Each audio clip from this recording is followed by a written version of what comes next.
आघात. लेखिका प्रिया उंबरकर. वाचक स्वर सिद्धी गायकर.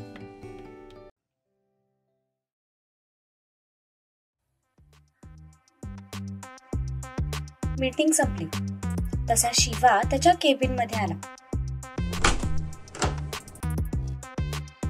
आणि थोड्या वेळासाठी डोक्याला हात लावून बसला. ओ गॉड, इंग्लिश बोलून बोलून तोंड दुखायला लागले माझं. तो त्याचा जबडा हाताने दाबत म्हणाला, मे आय कम इन सर? ताराचा आवाज आला. तसं त्याच्या कपाळावर आठ्या उमटल्या. येस, कम. तो दरवाजाकडे बघत म्हणाला, सर, या आता झालेल्या मीटिंगच्या डिटेल्स आहेत. ती त्याच्या समोर डायरी ठेवत म्हणाली. त्याने डिटेल्स एकदा चेक केल्या. ओके, याचा फायनल मेल तयार करून मला सेंड कर, तो म्हणाला. ओके सर, तिने उत्तर दिलं. तिने त्याच्या समोरची डायरी उचलली आणि बाहेर जाण्यासाठी निघाली. तितक्यात त्याने तिला पाठीमागून आवाज दिला, हॅलो, मी संगारा. प्लीज माझ्यासाठी एक कप कॉफी पाठव आणि अक्षयला सांग मी त्याला बोलवलंय. तो खूप सहजपणे म्हणाला. पण त्याच्या तोंडून मिस अंगारा ऐकून तिचे डोळे मात्र रागाने लाल झाले. ती तशीच पाय आपटत परत मागे आली आणि त्याच्या समोरचा पेन उचलून तिने डायरेक्ट त्याचा हात हातात घेतला आणि त्याच्या हातावर काहीतरी लिहून तिने पेन बंद केला आणि म्हणाली, हे माझं नाव आहे, तारा. जेव्हा विसराल ना तेव्हा हातावर बघा, म्हणजे निदान आजच्या दिवस तरी लक्षात राहील. आणि आज रात्री 100 वेळा पानावर लिहून काढा. हा तुमचा आजचा होमवर्क. असं म्हणत ती एकदम ऍटिट्यूड मध्ये बाहेर निघून गेली. तो मात्र तिच्या या बदललेल्या अवताराकडे 2 मिनिटं ब्लँक होऊन बघतच राहिला. जेव्हा दरवाजाचा आवाज झाला तेव्हा कुठे तो भानावर आला. त्याने त्याच्या हातावर पाहिलं तर तिने मोठ्या अक्षरात तिचं नाव लिहिलं होतं, तारा.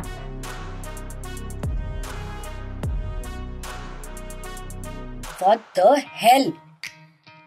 तो हातावरच्या नावाकडे बघत म्हणाला. तो पटकन त्याच्या जागेवरून उठला आणि वॉशरूम मध्ये जाऊन त्याने त्याचे हात धुतले. पण ते नाव काही गेलं नाही. तेव्हा त्याच्या लक्षात आलं की तो परमनंट मार्कर होता. आता मात्र त्याला तिचा खूप राग आला. ब्लडी हेल, कोण समजते कोण ही स्वतःला? मी बॉस आहे तिचा आणि ही अशी वागते जणू काही ही बॉस आहे माझी. शिवा, आत्ता पाणी डोक्यावरून जायला लागलंय. हिचं काहीतरी करावंच लागेल. मिस तारा, नाही मी तुझे 12 वाजवले ना तर शिरा पाटील नाव लावणार नाही. शिरा? ओ गॉड, या पोरीने खरंच वेड लावलाय मला. हिच्यासोबत आता मी स्वतःच पण नाव विसरायला लागलो. तो दोन्ही हातांनी डोकं गच्च पकडत म्हणाला,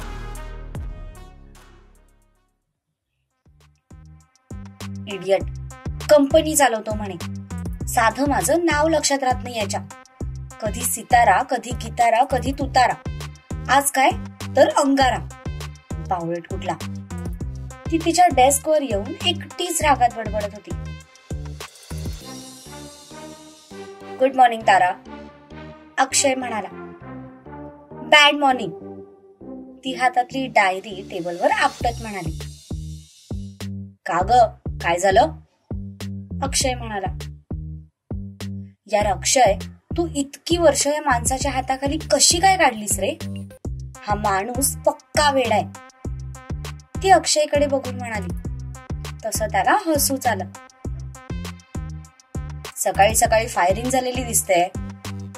अक्षय तिच्याकडे बघून डोळे मिचकावत म्हणाला. ते काय माझ्यावर फायरिंग करणार? आज तर मीच त्यांच्यावर फायरिंग करून आले, ती म्हणाली. तसे अक्षयचे डोळे आश्चर्याने मोठे झाले. काय बोलतेस काय? आणि त्यांनी तुझं ऐकून घेतलं? अक्षयने थोडं आश्चर्यानेच विचारलं. तसं तर ऐकून नसतं घेतलं, पण मी त्यांना बोलायचा चान्सच दिला नाही. अरे बघ ना, जेव्हापासून मी या ऑफिसमध्ये आले तेव्हापासून त्यांनी एकदा पण माझं नाव व्यवस्थित घेतलं नाही. कधी सितारा, कधी गितारा, कधी सातारा, तर आज काय म्हणे अंगारा. तारा वैतागून म्हणाली. पण तिच्या नावाची एवढी सगळी व्हरायटी ऐकून अक्षयचं मात्र हसू बाहेर पडलं आणि तो खळखळून हसायला लागला. अक्षय, गप्प बसा, नाहीतर मार खाशील, तारा त्याच्याकडे बघून रागात म्हणाली. या मधल्या दिवसात दोघांचं चांगलं ट्युनिंग जमलं होतं. त्यामुळे सिनियर ज्युनियर असा भेदभाव न करता आता ते एकदम फ्रेंडली होऊन बोलत होते. बरं ऐक, त्या हिटलरने तुला आत बोलवलंय, तारा शिवाचा निरोप आठवत म्हणाली. पण बॉसने आत बोलवलंय हे ऐकून अक्षयचे उंदावलेले ओठ पुन्हा जागेवर आले. झालं ना हसू काय?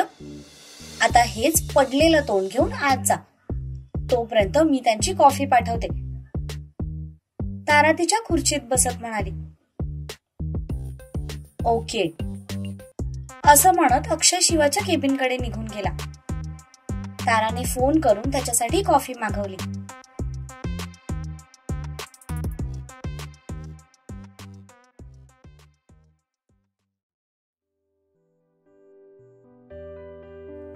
इकडे सूर्या केबिन मध्ये लॅपटॉपवर त्याचं काम करत बसला होता.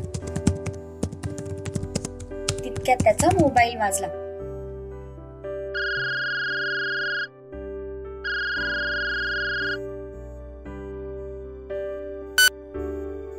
हॅलो, तो न बघताच फोन रिसीव्ह करत म्हणाला. अहो ऐका ना, पलीकडून नाजूक आवाज आला. तसे त्याचे डोळे मोठे झाले. त्याने कानाचा फोन काढून समोर पकडला आणि आता तर तो अजूनच आश्चर्यचकित झाला. राधा, तू बरी आहेस ना? तो पुन्हा कानाला फोन लावत म्हणाला. मी अजिबात बरी नाहीये स्वामी. असं कसं काही तुम्ही तुमच्या प्रियतमेला सोडून कार्यालयात जाऊ शकता? मी तुमच्यावर खूप क्रोधित झाले, ती एकदम गोड आवाजात म्हणाली. राधा, इतकी शुद्ध मराठी झेपत नाही ग मला. नॉर्मल बोल ना, काय झालंय? तो मागे खुर्चीला टेकत म्हणाला. नॉर्मल मराठीत बोलू? ठीक आहे. काय रे, मला इथे एकटीला घरी सोडून तू कसा काय ऑफिसला गेलास? मला खूप बोर होतं इथे. आत्ताच्या आत्ता घरी निघून ये, ती म्हणाली.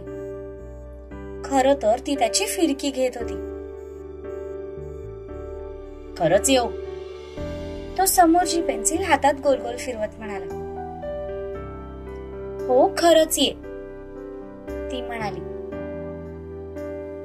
बघ, कोणी मला विचारलं की इतक्या तडकाफडकी का आलास, तर मी तुझं नाव सांगेन. तो आता तिची फिरकी घेण्याच्या मूड मध्ये आला होता. अच्छा जी, मला धमकी? ठीक आहे, तुला जे सांगायचंय ते सांग. तू सांगितल्याने मला काहीच फरक पडणार नाहीये, कारण कोणी त्यावर विश्वासच ठेवणार नाहीये, ती म्हणाली. त्यांना कसं पटवून द्यायचंय ते माझं मी बघेन, पण मी जर घरी आलो तर मात्र तुझी माझ्यापासून सुटका नाही. चालेल ना तुला? तो म्हणाला. तसं तिचे डोळे भीतीने मोठे झाले. पोटात गोळा आला. मी अशीच मस्करी करत होते. मला अभ्यास करायचाय, तू पण तुझं काम कर, ती लगेच गडबडून म्हणाली. तसा तो गालात हसला. पण मी तर सिरियसली बोलतोय. आता माझ्या गर्लफ्रेंडने पहिल्यांदा माझ्याकडे काहीतरी मागितलंय, मग तिचा हट्ट पूर्ण करायला हवा ना. येतो मी 1 तासात घरी, तो मिश्किल आवाजात म्हणाला. नाही मी अशीच गंमत करत होते, तू माझं बोलणं सिरियसली घेऊ नकोस. ती म्हणाली.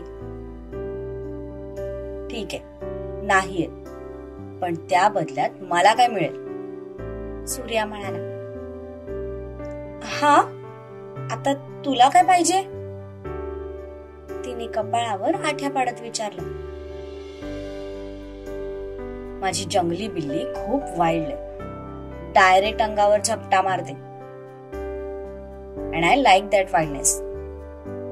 तो मागच्या वेळी तिने स्वतःहून केलेली किस आठवत म्हणाला.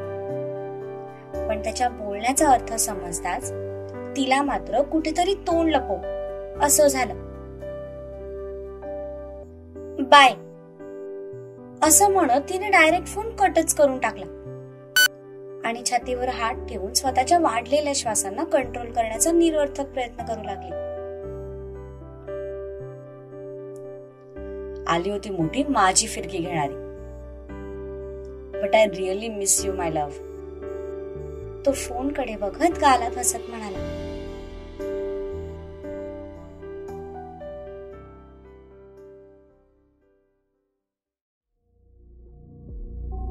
एका स्लम एरियामध्ये अड्ड्यावर काही लोक जमले होते. त्यांच्या बॉसने एका महत्वाच्या कामासाठी त्या सगळ्यांना बोलवलं होतं. नेमक्या कुठल्या कामासाठी बॉसने आपल्याला बोलवलं असेल यावर त्यांची कुजबूज सुरू होती. अचानक बुट्टांचा आवाज झाला. तसं ते सगळे कुजबूज करायचे थांबले. तो माणूस बुटांचा आवाज करत आत येत होता. त्याच्या मागे 3-4 बॉडीगार्ड छाती ताणून चालत होते. तो आतमध्ये येतात सगळे उठून उभे राहिले. त्याने बोटानेच इशारा केला, तसे सगळे पुन्हा खाली बसले. तो माणूस एकदम फ्रंट खुर्चीमध्ये जाऊन बसला आणि त्याने डोळ्यावरचा गॉगल एकदम स्टाईल मध्ये काढून समोरच्या टेबलवर ठेवला. खुर्चीत बसल्यानंतर त्याने त्याच्या बॉडीगार्डकडे बघून इशारा केला. तसे सगळे चुपचाप एक एक करत बाहेर निघून गेले. त्याने दरवाजाजवळ असलेल्या माणसाला इशारा केला. तसं त्याने दरवाजा लॉक केला.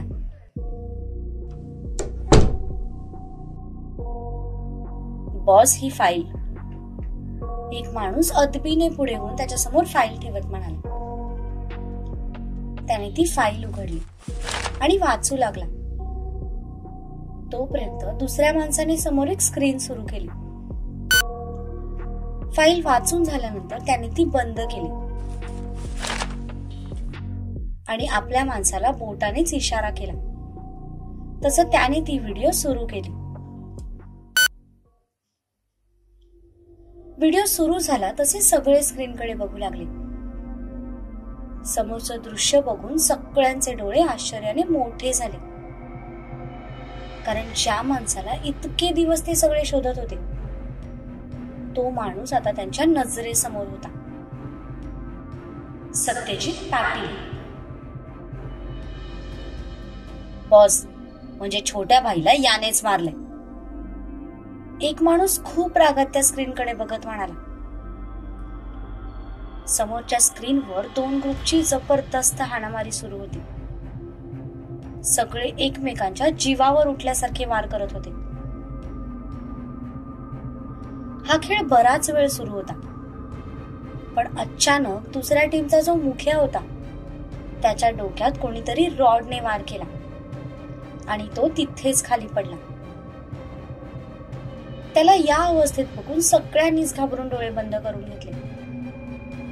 पण जो माणूस सेंटर मध्ये बसला होता तो पापणी न पडू देता समोर बघत होता. तो मरणारा व्यक्ती कोणी परका नव्हता. त्याचा सख्खा लहान भाऊ होता, अमरेंद्र ठाकूर. आणि तो सेंटर मध्ये बसलेला व्यक्ती होता त्याचा मोठा भाऊ रघुवेंद्र ठाकूर. गेल्या कित्येक महिन्यांपासून तो त्याच्या भावाच्या गुन्हेगाराला शोधत होता.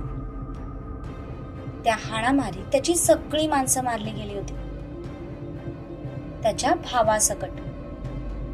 त्यामुळे कुठलाही पुरावा शिल्लक राहिला नव्हता. पण आता जे सीसीटीव्ही फुटेज त्याला मिळालं होतं त्यात त्याला त्याच्या दुश्मनाचा चेहरा स्पष्ट दिसत होता. आणि तो चेहरा होता सत्यजित पाटीलचा. हा रक्तपाताचा खेळ थांबल्यानंतर एक ब्लॅक मर्सिडीज तिथे येऊन थांबली आणि त्यातून एक व्यक्ती जबरदस्त स्टाईल मध्ये खाली उतरली. खाली उतरल्यानंतर त्याने डोळ्यांवरचा गॉगल काढला आणि ब्लेझरचं बटन खोलत त्याने पॅन्टच्या दोन्ही खिशात हात टाकले. एखादं युद्ध जिंकल्यानंतर त्या राजाच्या चेहऱ्यावर जसं समाधानाचं हसू असतं तसंच हसू त्याच्या चेहऱ्यावर होतं. बॉस, म्हणजे ती माणसं याचीच होती. आपला डाऊट खरा होता, रघुवेंद्रचा एक माणूस म्हणाला.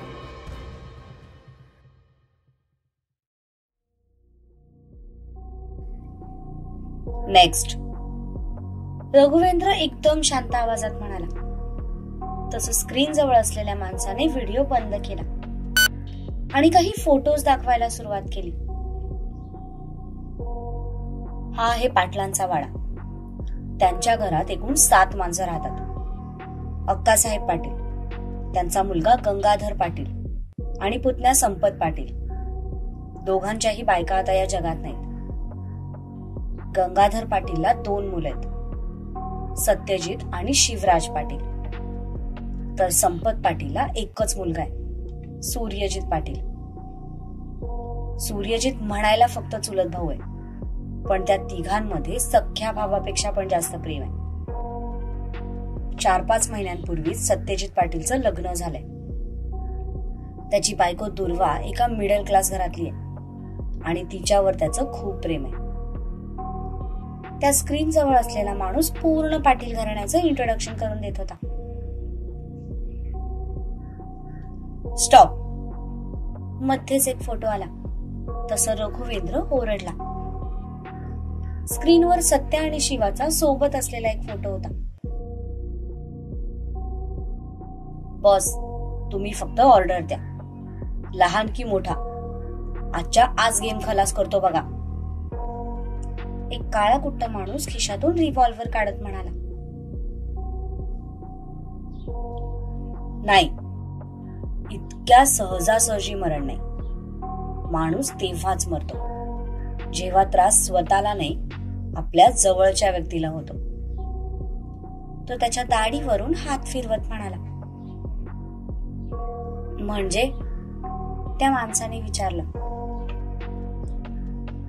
या सत्यजितचा जीव एका पोपटात अडकलाय, त्या पोपटाला उचला, रघुवेंद्र म्हणाला. समजलं बॉस. तो माणूस चेहऱ्यावर क्रूर हावभाव आणत म्हणाला. माझ्या भावाला मारलं ना तू, आता तुला पण तोच त्रास सहन करावा लागणार आहे, जो गेले काही महिने मी सहन करतोय. Satyajit Patil, I am coming, catch me if you can. असं म्हणत रघुवेंद्र त्याच्या जागेवरून उठला आणि ज्या स्टाईल मध्ये हात आला होता त्याच स्टाईल मध्ये बाहेर निघून गेला.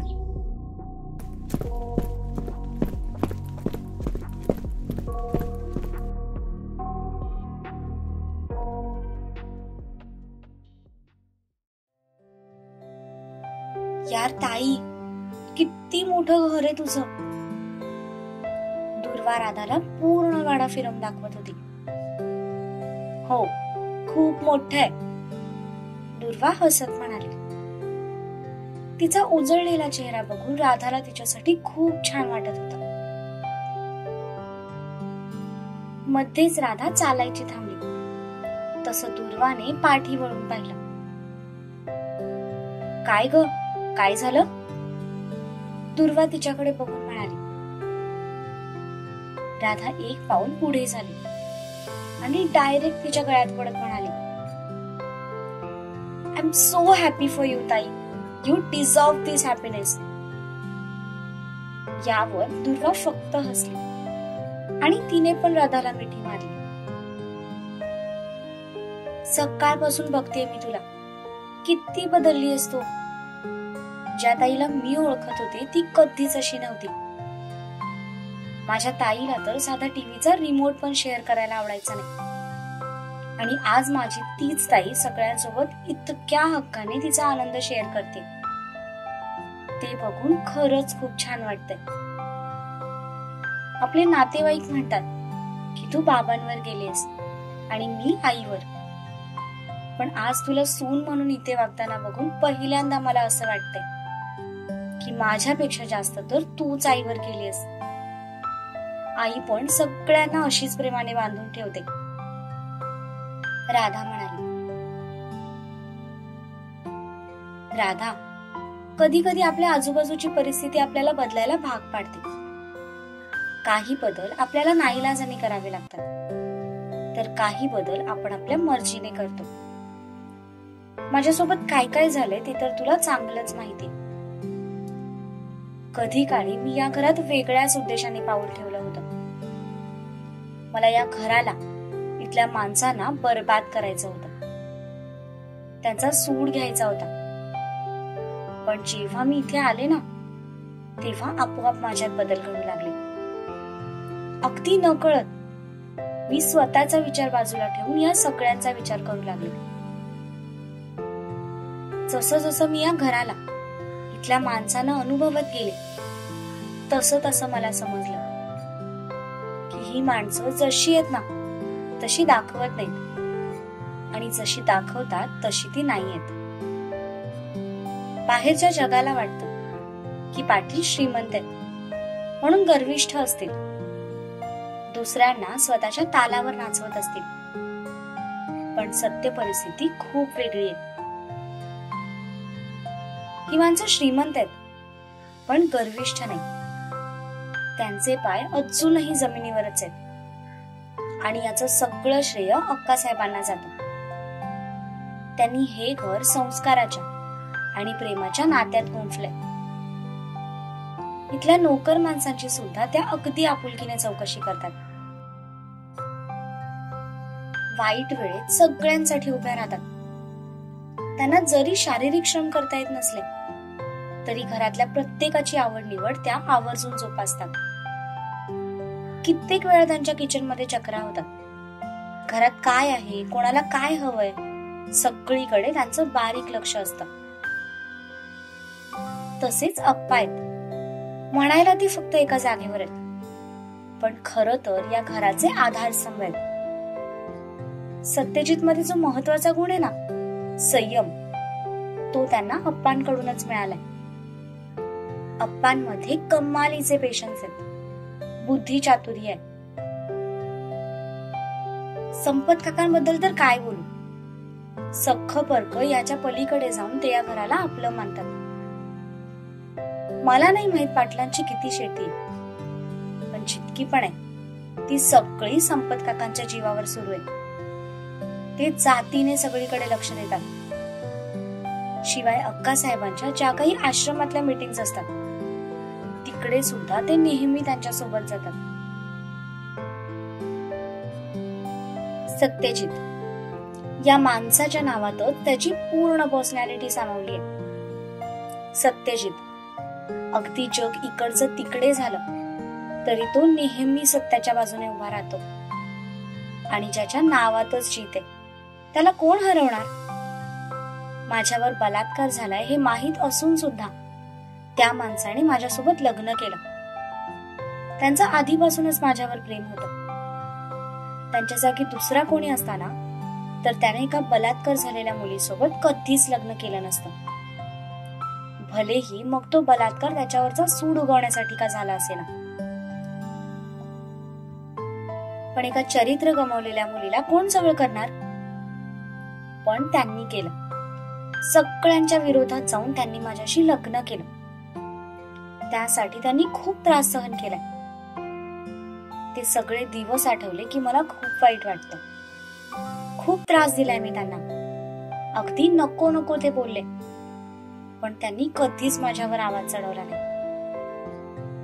तुला माहित नाही या घरात त्यांची किती दहशत आहे.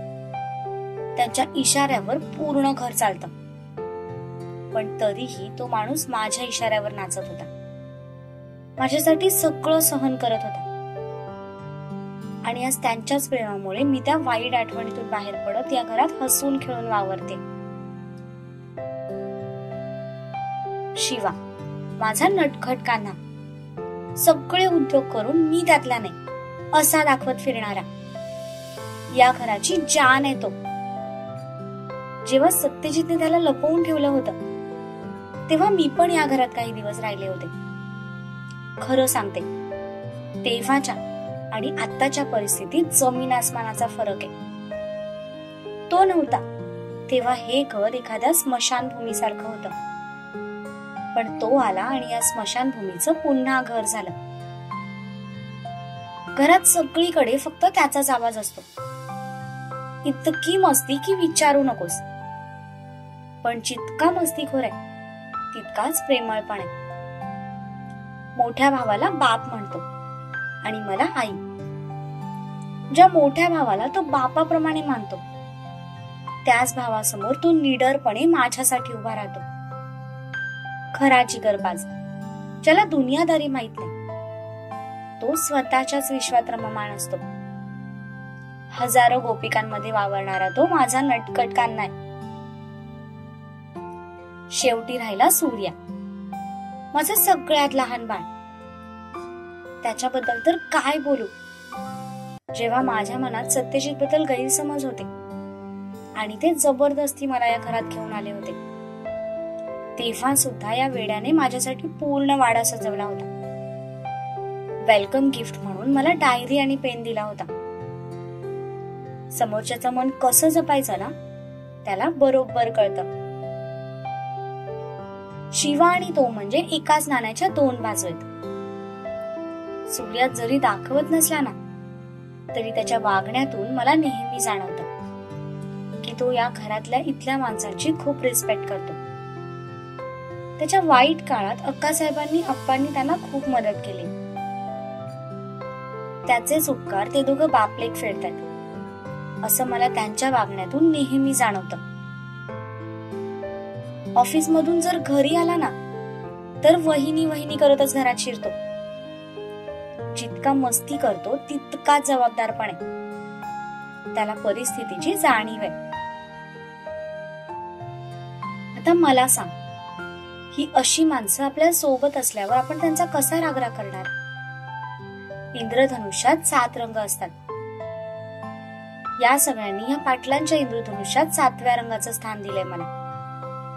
स्वतःच्या रंगात इतकं रंगून टाकले की आता मी जी दुर्वा अनुभवते ती माझ्यासाठी पण नवीन आहे. आणि मला माझ्यातला हा बदल खूप आवडतोय. I am so happy. स्वतःचा स्वार्थ बाजूला ठेवून इतरांसाठी कसं जगडायचं ते मी इथे येऊन शिकले. आधी फक्त स्वतःसाठी स्टँड घ्यायचे, रागवायचे, चिडचिड करायचे, समोरच्याला नाही नाही ते बोलायचे. म्हणूनच सगळे मला तापट डोक्याचे म्हणायचे. पण शांत राहून सुद्धा आपण समोरच्याला जिंकू शकतो, त्याचं मत परिवर्तन करू शकतो. हे मला या घराने शिकवलंय. मी फक्त सत्यजितच्याच नाही तर घरातल्या प्रत्येक माणसाच्या प्रेमात पडले. या घराच्या प्रेमात पडले. इतकं बोलून दुर्वाने घेतलेला श्वास मोकळा सोडला. बोलून बोलून तिला दम लागला होता. राधा तर हे सगळं ऐकून भारावूनच गेली. आपण खरंच एका योग्य व्यक्तीवर प्रेम केलं याचा तिला मनापासून अभिमान वाटू लागला.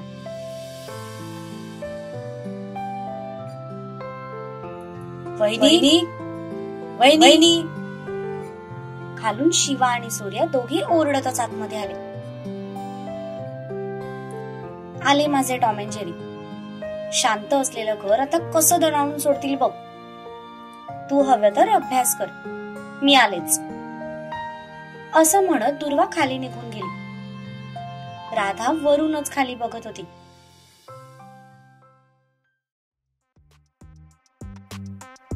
तुला मी बोललो होतो ना आज मी लवकर घरी येणार आहे, मग तू कशाला आलास? सूर्या शिवावर चिडत म्हणाला. कशाला म्हणजे? बाईने या घराची जबाबदारी माझ्यावर दिली आणि मी त्याचंच पालन करतोय. आणि बाय द वे, तू का इतक्या लवकर घरी आलायस? शिवा म्हणाला.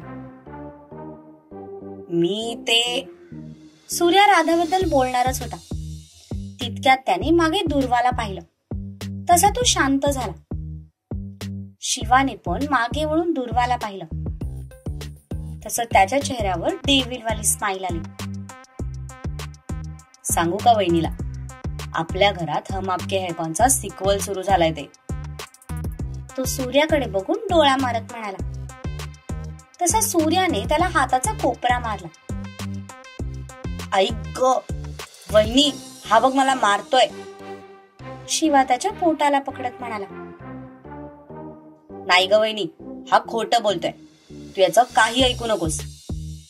सूर्या त्याच्यावर डोळे वटारत म्हणाला. वरून राधा त्या दोघांची जुगलबंदी बघत होती. त्यांच्याकडे बघून तिला खूप हसायला आलं, कारण ते दोघे अगदी लहान मुलांसारखे भांडत होते. झाले का तुम्ही दोघं सुरू? अरे आत्ताच आलात ना, मग थोडा मोकळा श्वास तर घ्या. जा जाऊन फ्रेश व्हा, मी तुमच्यासाठी कॉफी करते. दुर्वा म्हणाली. येस वहिनी, या घरात तूच एक आहेस जिला माझी काळजी आहे. शिवा डायरेक्ट दुर्वाच्या गळ्यात पडत म्हणाला. वय, आणि आम्ही तर तुला वाऱ्यावरच सोडलंय ना.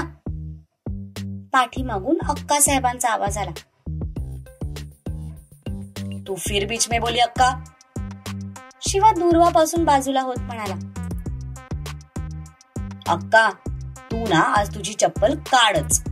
याचा आगाऊपणा खरंच खूप वाढलाय. सूर्य शिवाकडे बघत म्हणाला.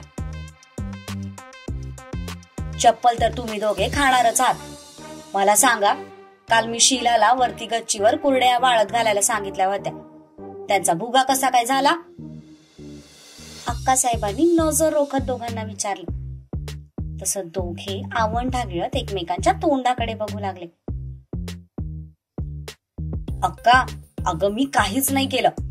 या घरात काही पण झालं ना तरी तुला असंच वाटतं की सगळं शिवाने केलंय. मी पूर्णपणे निर्दोष आहे अक्का. हे याचंच कांड असणार आहे. आजकाल हा दुसऱ्याच विचारात असतो आणि याच विचारात हा गच्चीवर चालायला गेला असणार आणि त्याने कुरड्यांचा भुगा केला असणार. शिवा सगळं ब्लेम सूर्यावर ढकलत म्हणाला. तसा सूर्या चिडला. अक्का, मी सांगतो तुला काय झालं ते, असं म्हणत सूर्या सांगायला जाणार. तितक्यात शिवाने त्याचं तोंड दाबलं. अक्का, तू याचं काही ऐकू नकोस. जाऊ दे, नय आहे वह. आणि भुगाच तर झालाय ना, अदृश्य तर नाही झालेत ना तुझ्या कुरड्या. तो भुगा तसाच डब्यात भरून ठेवायला सांग आणि रोज कुरड्यांच्या भुग्याची भाजी करून याला जेवणात वाढायला सांग. हीच याची शिक्षा. शिवा त्याचं तोंड दाबत म्हणाला. सूर्य बोलण्यासाठी धडपड करत होता, पण शिवा त्याला बोलूच देत नव्हता. शिवाने तसंच त्याला वरती ओढत न्यायला सुरुवात केली. वेळीच लग्न करून दिलं असती तर आता 2-2 पोरांची बाप झाले असते. कधीही 2 माकडं सुधारतील तर सुधारू. अक्का डोक्याला हात लावत म्हणाल्या. दुर्वाला मात्र त्यांचा चेहरा बघून खूप हसायला येत होता.